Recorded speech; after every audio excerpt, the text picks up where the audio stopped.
एक बास्केटबॉल के खेल में पक्षियों की तुलना में जानवरों ने 13 कम स्कोर किया। पक्षियों का स्कोर 87 था। जानवरों ने कितना स्कोर बनाया?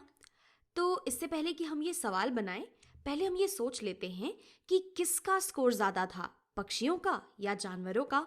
अगर हम इस लाइन को पढ़ें तो हमें दे रखा है कि जानवरों ने 13 कम स्कोर किया पक्षियों की तुलना में, यानी कि जो कुछ भी जानवरों का स्कोर है वो पक्षियों से कम है।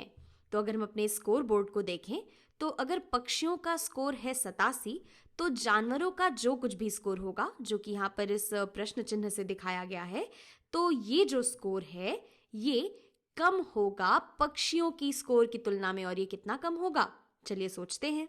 हमें दे रखा है कि पक्षियों की तुलना में जानवरों ने 13 कम स्कोर किया है और पक्षियों का स्कोर हमें दे रखा है 87, यानी कि पक्षियों का जो कुल स्कोर है 87, अगर हम इसमें से 13 कम कर देते हैं, अगर हम 87 में से 13 घटा देते हैं, तो हमें पता चल जाएगा कि जानवरों ने कुल कितना स्कोर किया था।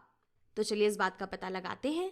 हमें घटाना है 87 में से 13 को, हमें 87 में से 13 माइनस करना है। और घटाने के लिए हम शुरुआत करते हैं हमेशा अपने इकाई वाले स्थान से। तो हमारे पास है यहाँ पर 7 इकाइयाँ और इनमें से हमें 3 इकाइयाँ घटानी हैं। तो 7 इकाइयों में से 3 इकाइयाँ घटाने पे हमारे पास 4 इकाइयाँ बचेंगी। फिर बात करते हैं अपने टेंस वाली प्लेस या फिर दहाई वाले स्थान की। तो 8 दहाइयों में से 1 दहाई घटाने पे हमारे पास बचेंगी 7 दहाइयाँ, यानी कि हम कह सकते हैं कि जानवरों का स्कोर ये 74 के बराबर था। यहाँ पर मैं इसे लिख भी देती हूँ, जानवरों ने कुल 74 स्कोर किया है। और अगर आप इसे यहाँ पर समझने की कोशिश करें तो इसका मतलब भी बनता है 74 ये 87 से ठीक 13 कम है।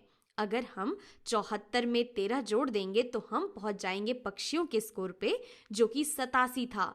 और जैसा कि हम देख सकते हैं कि जो जानवरों का स्कोर है ये पक्षियों के स्कोर से कम भी है।